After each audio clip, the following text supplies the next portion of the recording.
butter, throw them in there. Right. So I'm going to set that aside. I'm going to sanitize my hands really quickly, and then we'll start on a little crust for the venison.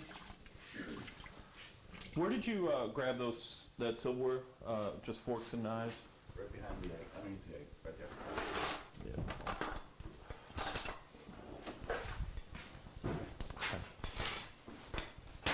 Whoa. Okay. Falling knife. Get back. Yeah. Jump. Whenever you see a falling knife, jump as far away from it as possible. It's a tough habit to break. I know from my first days in the kitchen, a lot of times when something rolls off or is falling off a desk, your natural reaction is to try and grab it. Don't try and grab a falling knife. Jump as far away from it as possible. I've got some almonds in this bag, and I'm going to beat the crap out of them. This is part of our little crust for our venison. There we go. We don't need no stinking Cuisinart. Okay, we got that. These babies are coming along nicely. I'm gonna clean my knife. Flip my pears over. Sounds like my potato pancakes are getting ready.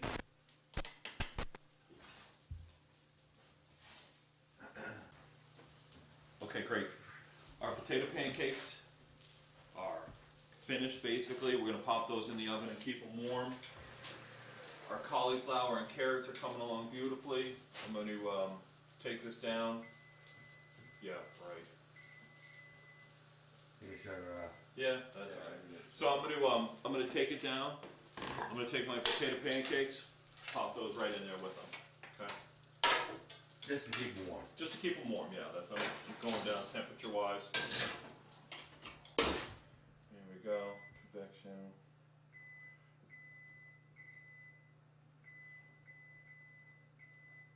Okay. All right, cool. Back to our venison. Got a little fresh rosemary and a little fresh thyme that I'm going to add to my little crust here, my little almonds that I made. Got a pan warm enough for it. So you're not going to put this in the oven, you're going to put this on the stove? I'm going to do it right on the stove top just because, as I said, very tender, got to pay a lot of attention to it. So we want to make sure we have total control over it. And I think skillet is really the best way to maintain that control. A little bit of fresh thyme. Got some fresh rosemary. I'm gonna chop this up nice and fine. And they say a lot of times with game, you should try and use things that they would eat. So you would certainly imagine venison eating some wild rosemary and or fresh thyme. That's where folks started serving mint with lamb. Is because the lambs were grazed on mint and it paired really nicely with them. Okay, so we've got a little almond, thyme, rosemary crust. And I also found something in there that intrigued me too, was a little bourbon molasses mustard, and I'm going to kind of use this as a little medium to stick this. Now, if you didn't have that, would you dip it in flour or would you dip No, it in the venison is moist enough. This is just kind of one more little underlying flavor that we can add to it.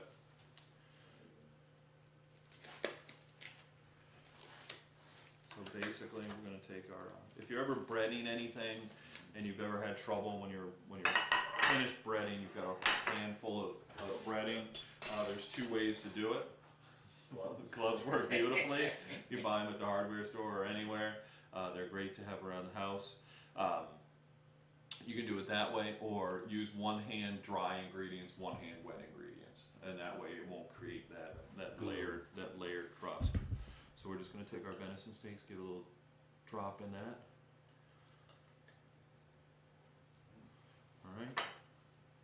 one side. Just on one side, yeah. A lot of times, you know, we were talking about ingredients earlier. Sometimes, you know, too much of something is not always a good thing.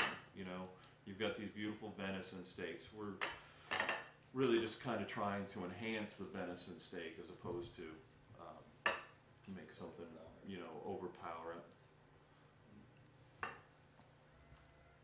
It's not better than my kitchen. Better than what you Yeah, make. but- I doubt it. I'm sure you do a commendable job. Right. Poaches are coming along. You can smell that port and that vanilla. And we're looking for, basically, I just kind of let the weight of the knife fall onto the pear, more or less. And when it starts to penetrate, when it starts to slide about halfway through the pear, it's a good time to shut it down. All right. So now on to frying our little venison steaks. A little more temperature, I think. Yep. Here we go. Okay. We're going to give that a moment to come up. Now, we've spoken about meat cookery in the past, how to tell if things are rare, medium well. I always suggest amateurs start with a thermometer. They make great thermometers nowadays. You stick it in there, it'll even say to you rare, medium well. We at the restaurant use a touch system. You know, we know after years and years of cooking what it feels like. And people who like come to the cooking school at the restaurant, they say, I want to be able to do that. And what I say is start with a thermometer, poke it into something. When it says medium rare, poke it. And say to yourself, okay, that, you know, that's what medium rare feels like. I mean, that's how we learned what medium rare felt like. Never cut into meat to see what worst possible thing you can do. Really. If you've ever taken a steak right off the grill, thrown it on your plate, cut into it, all the juices run right out of it. All right, and that's basically what you're doing over the grill or in the pan or whatever you're doing. That's another reason we let meat rest. You've heard the term let things rest after they've finished cooking. That allows the tissue time to reabsorb all those juices that would normally end up on your plate. So they're actually in the meat itself. And always remember that just because you've taken it out of the pan, oven, whatever the case may be, it is still cooking. All right. So if you want something, if you're going to rest something, obviously for something like this, small medallions, you know, 2 to 4 minutes of rest, no problem. And that may take you up maybe a quarter of a temperature. You know, say you're shooting for medium rare, you want just under medium rare, let it sit and rest. Bigger things when you're talking about prime ribs, 20 to 25 minutes they can rest, and that can almost add a full cooking temperature to a roast as it comes out. So. What's your thought about covering it? Why it's Just a little bit of foil is fine, just to kind of retain the heat. Okay, so this should be coming up for our venison, and as I said before, you know, we may have to do this in 2 batches. So we might just undercook that first batch, because those will sit, and that's something, you know, oven, little sheet pan, no problem at all. All right. So pan temperature looks great. And we're going to start these crusted side down. You notice I started towards myself, move it away from myself, okay?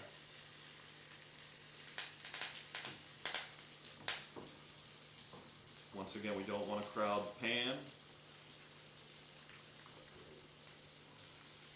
I'm going to stop right there. As I said before, if we put this whole, it's probably a pound and a half, maybe, I forget what it was, 2 pounds, full 2 pounds of venison in there, it's really going to drop the temperature of our pan. So it's going to take away all that heat that's creating that crust for us. Now, this is when patience comes in. I've learned patience over the years in the kitchen, and patience really is a virtue, all right? As Bob mentioned before, poking, prodding, spinning, twirling, just leave it alone, please. We do the cooking school with some of my wine purveyors, and they love me, because this is when I say, this is when you have a glass of wine, and you just relax. And if you wanna pay attention to anything, as opposed to poking and prodding, pay attention to the sound that your pan is making. You want that nice,